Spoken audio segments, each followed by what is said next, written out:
Archipelago and Atomic Communitarianism, posted on June 7, 2014 by Scott Alexander. Part 1.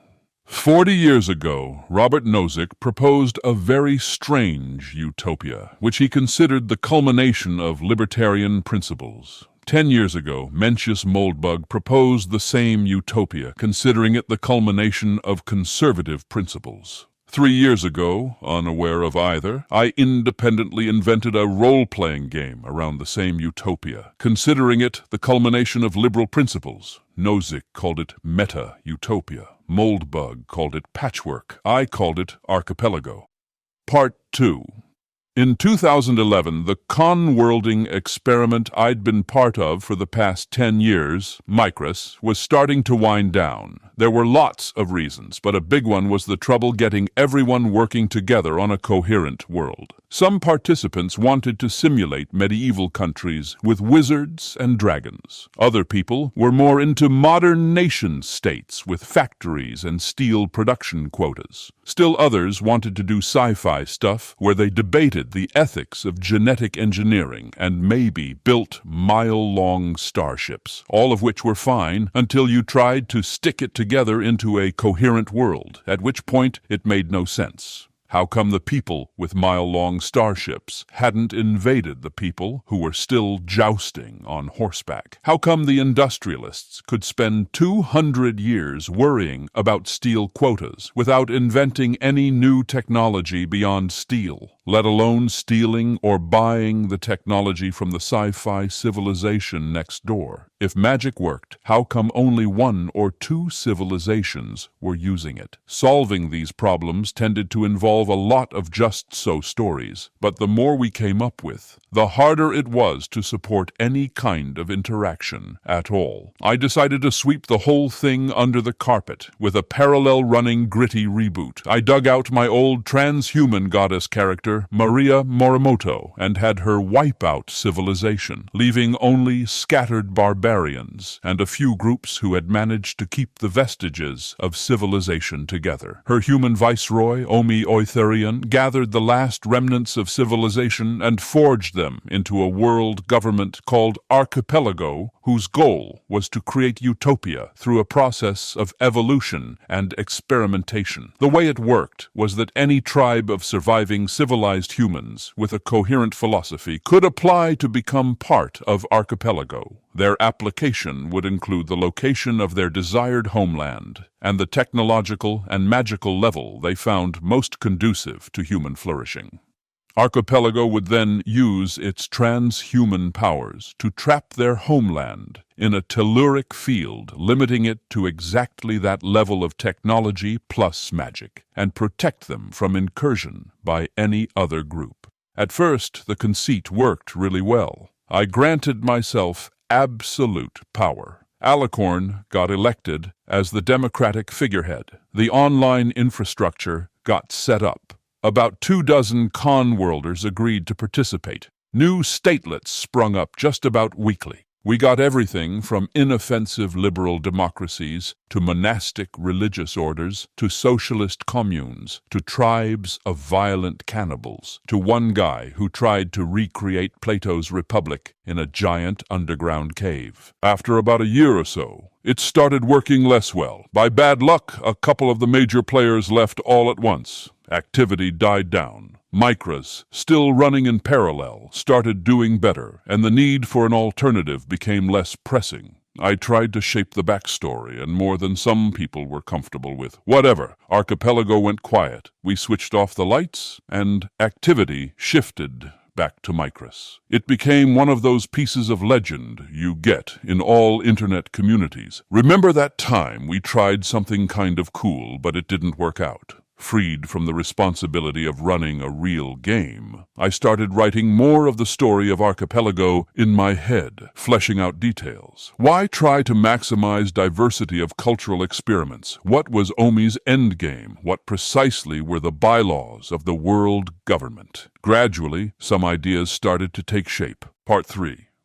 In the old days, you had your culture. And that was that. Your culture told you lots of stuff about what you were and weren't allowed to do, and by golly, you listened. Your culture told you to work the job prescribed to you by your caste and gender, to marry who your parents told you to marry, or at least someone of the opposite sex, to worship at the proper temples and the proper times, and to talk about proper things, as opposed to the blasphemous things said by the tribe over there. Then we got liberalism, which said all of that was mostly bunk. Like Wicca, its motto is, do as you will, so long as it harms none. Or in more political terms, your right to swing your fist ends where my nose begins. Or, if you don't like gay sex, don't have any. Or, if you don't like this TV program, don't watch it. Or, what happens in the bedroom between consenting adults is none of your business. Or, it neither breaks my arm nor picks my pocket. Your job isn't to enforce your conception of virtue upon everyone to build the virtuous society. It's to live your own life the way you want to live it, and let other people live their own lives the way they want to live them. This is the much maligned atomic individualism, or at least one definition of such. I'm not sure anyone has a great idea what it means. It seems to be more a bogeyman for conservatives to take potshots at than a position with its own supporters and think tanks or anything. On the other hand, the left is starting to get pretty wary of atomic individualism too. Maybe one of the first signs of the trend was tobacco ads. Even though putting up a billboard saying "Smoke Marlboro" neither breaks anyone's arm nor picks their pocket, it shifts social expectations in such a way that bad effects occur. It's hard to dismiss that with, well, it's people's own choice to smoke and they should live their lives the way they want. If studies show that more people will want to live their lives in a way that gives them cancer in the presence of the billboard than otherwise. From there, we go into policies like Michael Bloomberg's ban on giant sodas. While the soda ban itself was probably as much symbolic as anything, it's hard to argue with the impetus behind it. A culture where everyone gets exposed to the option to buy very, very unhealthy food all the time is going to be less healthy than one where there are some regulations in place to make "eat this donut now" a less salient option.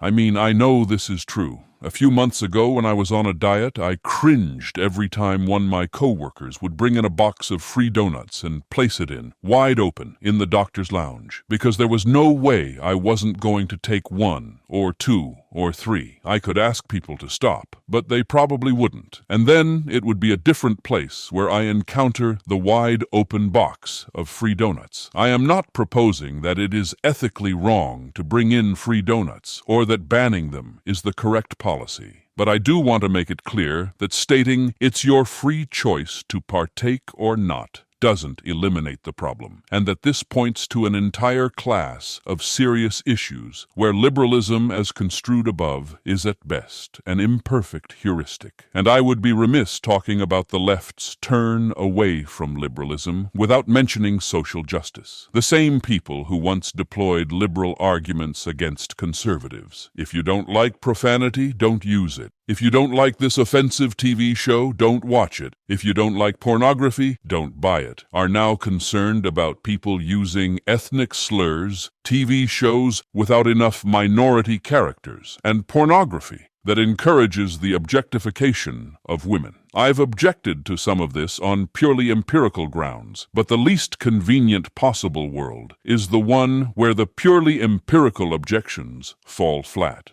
If they ever discover proof positive that, pornographication makes women hella objectified, is it acceptable to censor or ban misogynist media on a society-wide level? And if the answer is yes, and if such media really increases the incidence of rape, I'm not sure how it couldn't be, then what about all those conservative ideas we've been neglecting for so long? What if strong, cohesive, religious, demographically uniform communities make people more trusting, generous, and cooperative in a way that also decreases violent crime and other forms of misery? We have some good evidence, lots of evidence, that this is true. And although we can doubt each individual study, we owe conservatives the courtesy of imagining the possible world in which they are right, the same as anti-misogyny leftists. Maybe media glorifying criminals or lionizing nonconformists above those who quietly follow cultural norms norms has the same kind of erosive effects on values as misogynist media. Or at the very least, we ought to have a good philosophy in place so that we have some idea what to do it if does. Part 4. A while ago, in part 3 of this essay, I praised liberalism as the only peaceful answer to Hobbes's dilemma of the war of all against all. Hobbes's point, remember, is that if everyone's fighting, everyone loses out. Even the winners probably end up worse off than if they had just been able to live in peace. He says that governments are good ways to prevent this kind of conflict. Someone, in his formulation, a king, tells everyone else what they're going to do,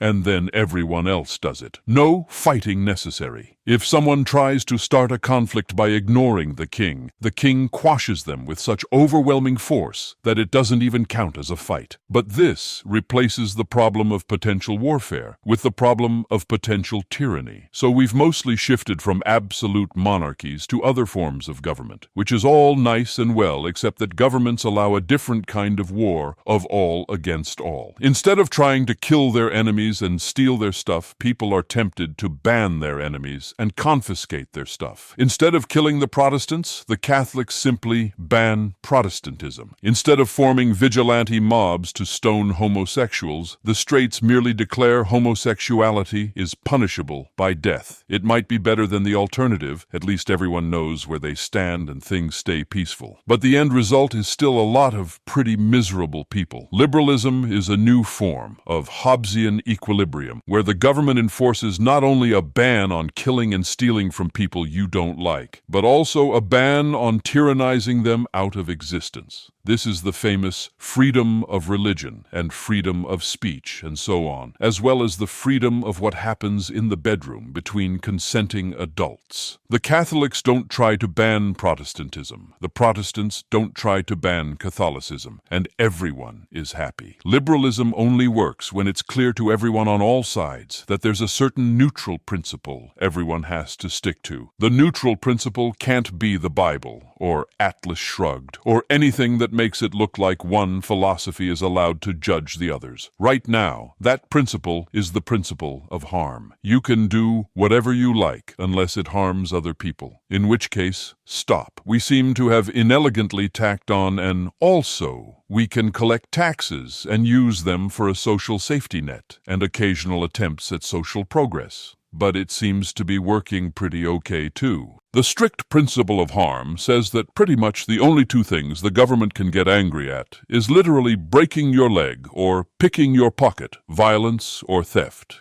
The loose principle of harm says that the government can get angry at complicated indirect harms, things that weaken the moral fabric of society, like putting up tobacco ads, or having really big sodas, or publishing hate speech against minorities, or eroding trust in the community, or media that objectifies women. No one except the most ideologically pure libertarians seems to want to insist on the strict principle of harm. But allowing the loose principle of harm restores all of the old wars to control other people that liberalism was supposed to prevent. The one person says gay marriage will result in homosexuality becoming more accepted, leading to increased rates of STDs. That's a harm. We must ban gay marriage. Another says, allowing people to send their children to non-public schools could lead to kids at religious schools that preach against gay people, causing those children to commit hate crimes when they grow up. That's a harm. We must ban non-public schools, and so on forever. And I'm talking about non-governmental censorship just as much as government censorship. Even in the most anti-gay communities in the United States, the laws usually allow homosexuality, or oppose it only in very weak, easily circumvented ways. The real problem for gays in these communities is the social pressure, whether that means disapproval or risk of violence, that they would likely face for coming out. This, too, is a violation of liberalism, and it's one that's as important or more important than the legal version. And right now, our way of dealing with these problems is to argue them.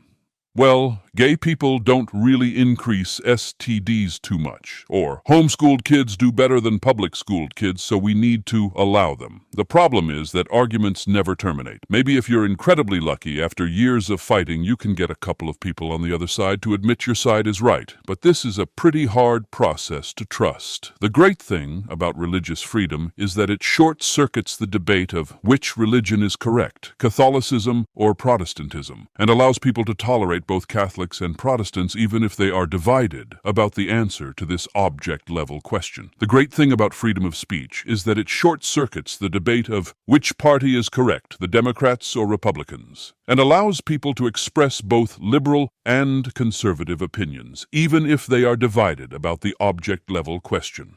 If we force all of our discussions about whether to ban gay marriage or allow homeschooling to depend on resolving the dispute about whether they indirectly harm the fabric of society in some way, we're forcing dependence on object-level arguments in a way that historically has been very, very bad. Presumably here, the more powerful groups would win out and be able to oppress the less powerful groups. We end up with exactly what liberalism tried to avoid, a society where everyone is the guardian of the virtue of everyone else, and anyone who wants to live their lives in a way different from the community's consensus is out of luck. In Part 3, I argued that not allowing people to worry about culture and community at all was inadequate, because these things really do matter. Here I'm saying that if we do allow people to worry about culture and community, we risk the bad old medieval days where all nonconformity gets ruthlessly quashed. Right now, we're balanced precariously between the two states. There's a lot of liberalism, and people are generally still allowed to be gay or homeschool their children or practice their religion or whatever. But there's also quite a bit of enforced virtue, where kids are forbidden to watch porn and certain kinds of media are censored, and in some communities mentioning that you're an atheist will get you dirty looks. It tends to work okay for most of the population. Better than the alternatives, maybe, but there's still a lot of the population that's not free to do things that are very important to them. And there's also a lot of the population that would like to live in more virtuous communities, whether it's to lose weight faster or avoid STDs, or not have to worry about being objectified. Dealing with these two competing issues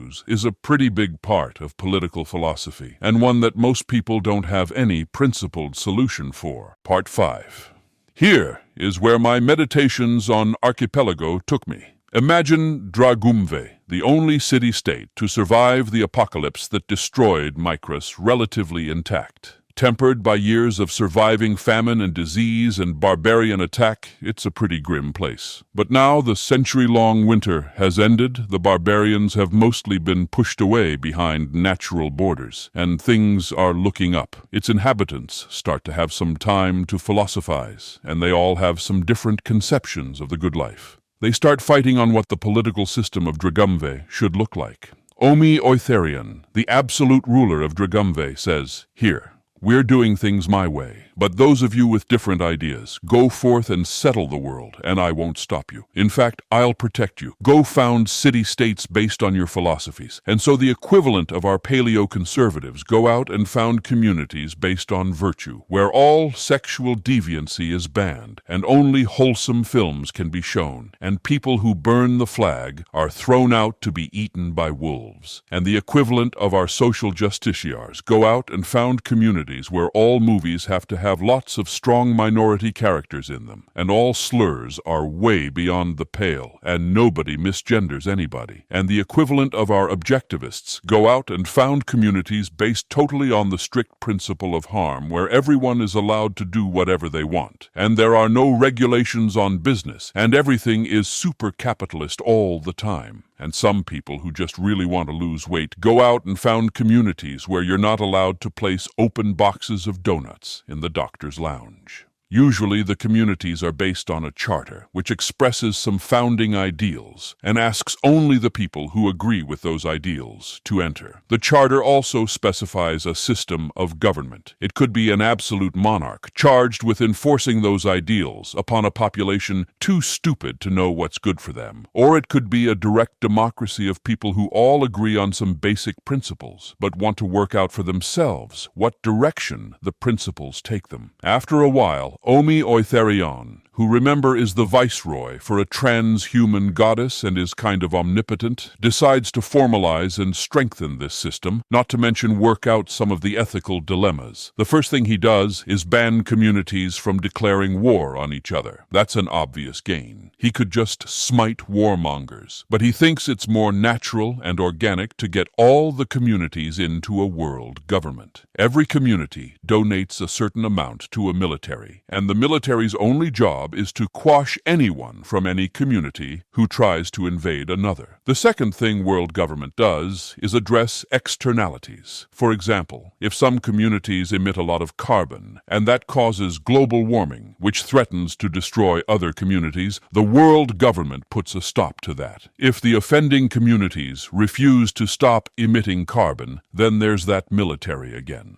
The third thing world government does is prevent mimetic contamination. If one community wants to avoid all media that objectifies women, then no other community is allowed to broadcast women-objectifying media in. If a community wants to live an anarcho-primitivist lifestyle, nobody else is allowed to import TVs. Every community decides exactly how much informational contact it wants to have with the rest of the world, and no one is allowed to force them to have more than that. The most important job for world government is to think of the children. Imagine you're conservative Christians, and you're tired of this secular, godless world. So you go off with your conservative Christian friends to found a conservative Christian community. You all pray together and stuff and are really happy. Then you have a daughter. Turns out she's atheist and lesbian. What now? Well, it might be that your kid would be much happier at the lesbian separatist community down the road. The absolute minimum that the world government can do is enforce freedom of movement. That is, the second your daughter decides she doesn't want to be in Christiantopia anymore, she goes to a world government embassy nearby and asks for a ticket out, which they give her free of charge. She gets airlifted to Lesbiantopia the next day. If anyone in Christiantopia tries to prevent her from reaching that embassy, or threatens her family if she leaves, or expresses the slightest amount of coercion to keep her around, world government notices. Those of my readers who were involved in the Archipelago project may remember that Omi Oitherion is not a good person to offend.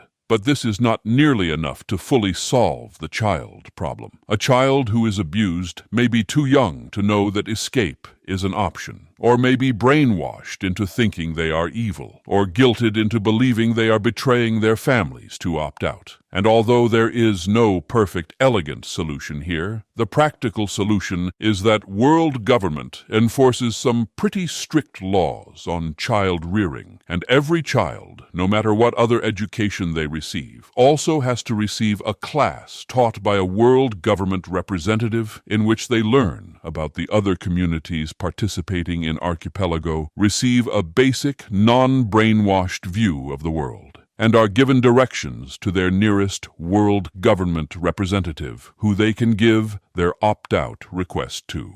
The list of communities they are informed about always starts with Dragumve, which is ruled by world government itself and is considered an inoffensive, neutral option for people who don't want anywhere in particular. And it always ends with a reminder that if they can gather enough support, world government will provide them with help for an expedition to go out and found their own community somewhere in the wilderness. There's one more problem world government has to deal with, which is malicious inter-community transfer. Suppose that there is some community which puts extreme effort into educating its children, an education which it supports through heavy taxation. New parents move to this community, reap the benefits, and then, when their children grow up, they move back to their previous community, so they don't have to pay the taxes to educate anyone else. The communities themselves prevent some of this by immigration restrictions. Anyone who's clearly taking advantage of them isn't allowed in, except in Dragumve, which has an official commitment to let in anyone who wants. But that still leaves the example of people maliciously leaving a high-tax community once they've got theirs. I imagine this is a big deal in archipelago politics, but that in practice, world government asks these people, even in their new homes, to pay higher tax rates to subsidize their old community. Or since that could be morally objectionable, imagine the lesbian separatist having to pay taxes to Christiantopia, which oppressed her. Maybe they pay the excess taxes to world government itself as a way of disincentivizing malicious movement. Because there are world government taxes, and most people are happy to pay them. In my fantasy, world government isn't an enemy, where the Christians view it as this evil atheist conglomerate trying to steal their kids away from them, and the capitalists view it as this evil socialist conglomerate trying to enforce high taxes. The Christians, the capitalists, and everyone else are extraordinarily patriotic about being part of the archipelago. For its full name is the Archipelago of Civilized Communities. It is the standard-bearer of civilization against the barbarian hordes, and it is precisely the institution that allows them to maintain their distinctiveness in the face of what would otherwise be irresistible pressure to conform.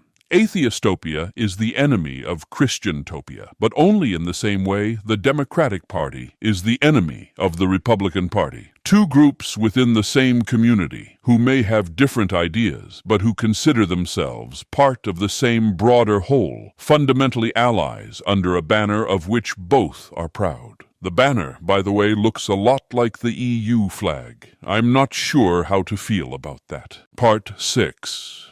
It's easy to see why Robert Nozick thinks this is a libertarian utopia. World government does very, very little. Other than the part with children and the part with evening out taxation regimes, it just sits around preventing communities from using force against each other. That makes it very, very easy for anyone who wants freedom to start a community that grants them the kind of freedom they want. Or more likely, to just start a community organized on purely libertarian principles. The world government of Archipelago is the perfect minarchist night watchman state, and any additions you make over that are chosen by your own free will. And it's easy to see why other people think this is a conservative utopia. Conservatism, when it's not just libertarianism light, is about building strong, cohesive communities of relatively similar people united around common values. Archipelago is obviously built to make this as easy as possible, and it's hard to imagine that there wouldn't pop up a bunch of communities built around the idea of decent small-town, God-fearing people, where everyone has white picket fences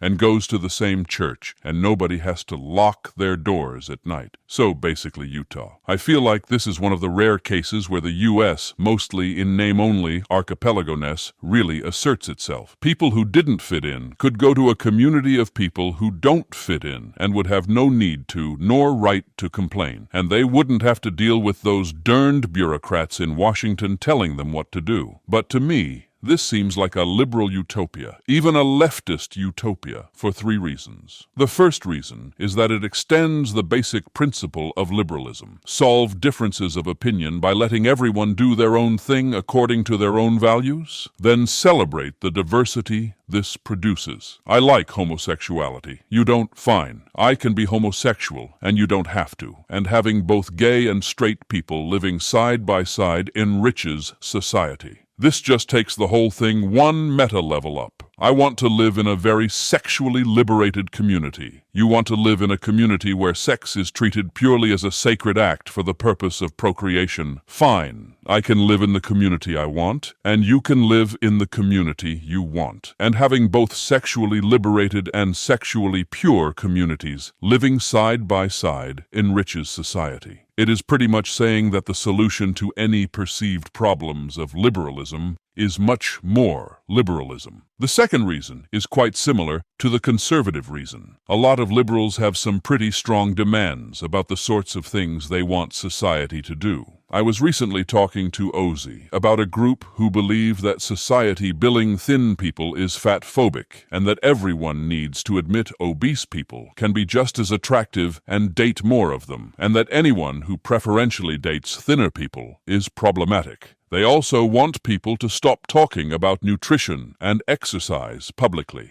I sympathize with these people, especially having recently read a study showing that obese people are much happier when surrounded by other obese rather than skinny people. But realistically, their movement will fail. And even philosophically, I'm not sure how to determine if they have the right to demand what they are demanding or what that question means. Their best bet is to found a community on these kinds of principles and only invite people who already share their preferences and aesthetics going in. The third reason is the reason I specifically draw leftism in here. Liberalism and, to a much greater degree, leftism are marked by the emphasis they place on oppression. They're particularly marked by an emphasis on oppression being a really hard problem and one that is structurally inherent to a certain society. They are marked by a moderate amount of despair that this oppression can ever be rooted out. And I think a pretty strong response to this is making sure everyone is able to say, "Hey, you better not oppress us, because if you do, we can pack up and go somewhere else." Like if you want to protest that this is unfair, that people shouldn't be forced to leave their homes because of oppression, fine, fair enough. But given that oppression is going on and you haven't been able to fix it, giving people the choice to get away from it seems like a pretty big win. I am reminded of the many Jews who moved from Eastern Europe to America, the many blacks who moved from the southern U.S. to the northern U.S. or Canada, and the many gays who make it out of extremely homophobic areas to friendlier large cities. One could even make a metaphor, I think rightly, to telling battered women that they are allowed to leave their husbands, telling them they're not forced to stay in a relationship that they consider abusive, and making sure that there are shelters available to receive them. If any person who feels oppressed can leave whenever they like, to the point of being provided a free plane ticket by the government, how long can oppression go on before the oppressors give up and say, "Yeah, guess we need someone to work at these factories now that all our workers have gone to the communally owned factory down the road. We should probably at least let people unionize or something so they will tolerate us."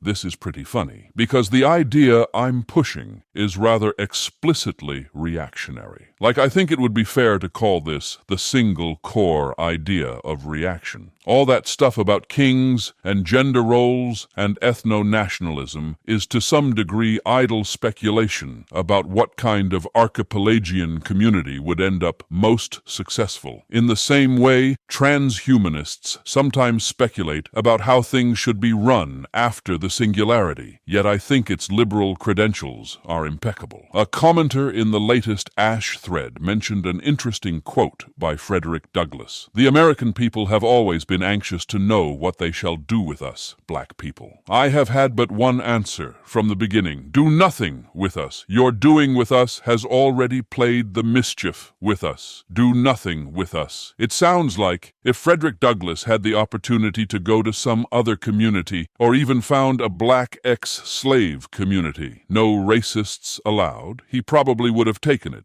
edit, or not, or had strict conditions. If the people in slavery during his own time period had had the chance to leave their plantations for that community, I bet they would have taken it too. And if you believe there are still people today whose relationship with society are similar in kind, if not in degree, to that of a plantation slave, you should be pretty enthusiastic about the ability of exit rights and free association to disrupt those oppressive relationships. Part 7. We lack Archipelago's big advantage, a vast frontier of unsettled land, which is not to say that people don't form communes. They do. Some people even have really clever ideas along these lines, like the seasteaders. But the United States isn't going to become Archipelago anytime soon. There's another problem too, which I describe in my anti-reactionary FAQ. Discussing exit rights, I say. Exit rights are a great idea, and of course having them is better than not having them. But I have yet to hear reactionaries who cite them as a panacea. explain in detail what exit rights we need beyond those we have already.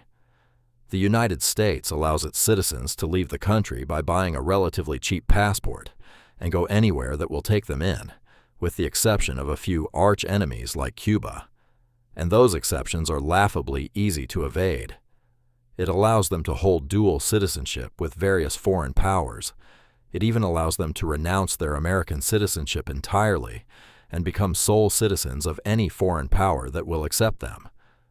Few Americans take advantage of this opportunity in any but the most limited ways. When they do move abroad, it's usually for business or family reasons, rather than a rational decision to move to a different country with policies more to their liking. There are constant threats by dissatisfied Americans to move to Canada, and 1 in 1,000 even carry through with them. But the general situation seems to be that America has a very large neighbor that speaks the same language, and has an equally developed economy, and has policies that many Americans prefer to their own countries, and isn't too hard to move to, and almost no one takes advantage of this opportunity. Nor do I see many people, even among the rich, moving to Singapore or Dubai. Heck, the U.S. has 50 states.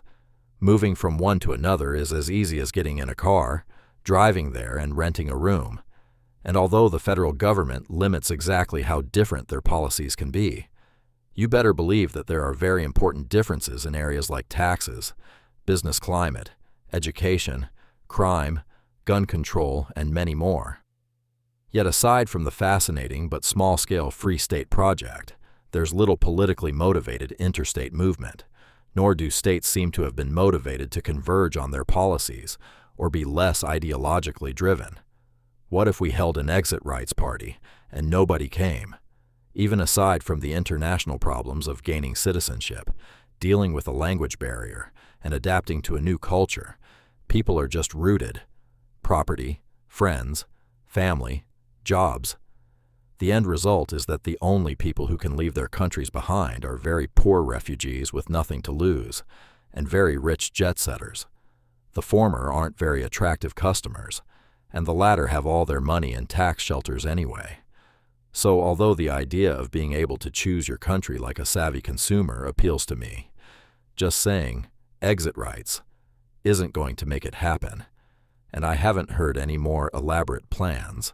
I guess I still feel that way. So, although Archipelago is an interesting exercise in political science, a sort of pure case we can compare ourselves to, it doesn't look like a practical solution for real problems. On the other hand, I do think it's worth becoming more archipelagian on the margin rather than less so, and that there are good ways to do it. One of the things that started this whole line of thought was an argument on Facebook about a very conservative Christian law school trying to open up in Canada. They had lots of rules, like how their students couldn't have sex before marriage and stuff like that. The Canadian province they were in was trying to deny them accreditation because conservative Christians are icky. I think the exact arguments being used were that it was homophobic, because the conservative Christians there would probably frown on married gays, and therefore gays couldn't have sex at all. Therefore, the law school shouldn't be allowed to exist. There were other arguments of about this caliber, but they all seem to boil down to conservative Christians are icky. This very much annoyed me. Yes, conservative Christians are icky, and they should be allowed to form completely voluntary communities of icky people that enforce icky cultural norms and an insular society promoting ickiness, just like everyone else. If non-conservative Christians don't like what they're doing, they should not go to that law school. Instead, they can go to one of the dozens of other law schools that conform to their own philosophies. And if gays want a law school even friendlier to them than the average Canadian law school, they should be allowed to create some law school that only accepts gays and bans homophobes and teaches lots of courses on gay marriage law all the time. Another person on the Facebook thread complained that this line of arguments leads to being okay with white separatists. And so it does. Fine.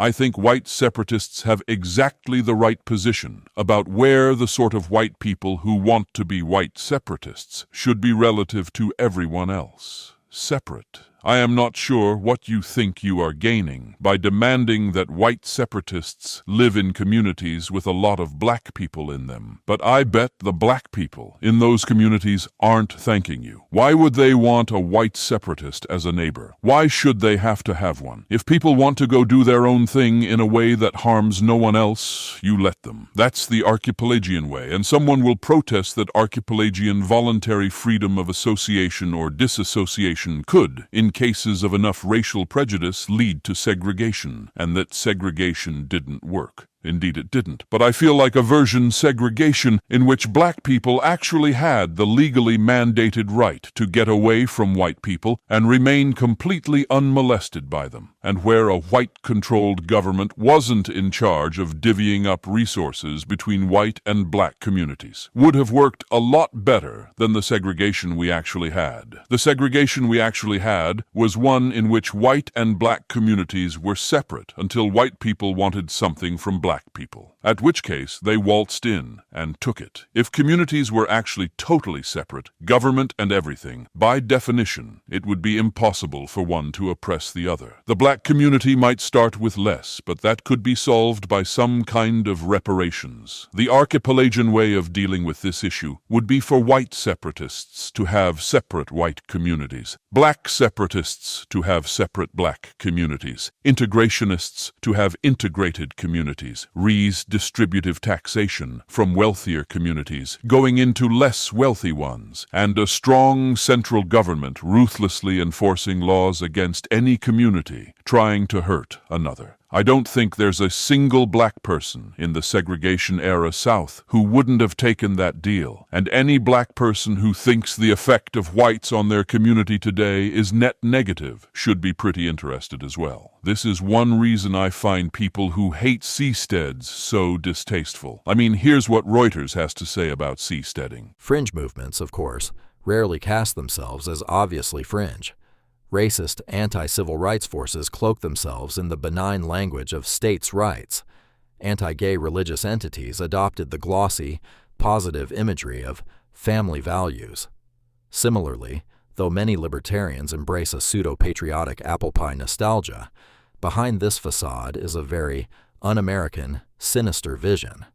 Sure, most libertarians may not want to do away entirely with the idea of government, or for that matter, government-protected rights and civil liberties, but many do, and ironically, vie for political power in a nation they ultimately want to destroy. Even the right-wing pundit, Ann Coulter, mocked the paradox of libertarian candidates. Get rid of government, but first, make me president. Libertarians sowed the seeds of anti-government discontent, which is on the rise, and now want to harvest that discontent for a very radical anti-America agenda. The image of libertarians living offshore in their lawless private nation-states is just a postcard of the future they hope to build on land.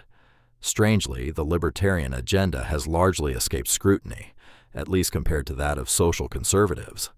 The fact that the political class is locked in debate about whether Michelle Bachmann or Rick Perry is more socially conservative only creates a veneer of mainstream legitimacy for the likes of Ron Paul, whose libertarianism may be even more extreme and dangerously unpatriotic. With any luck, America will recognize anti-government extremism for what it is, before libertarians throw America overboard and render us all castaways.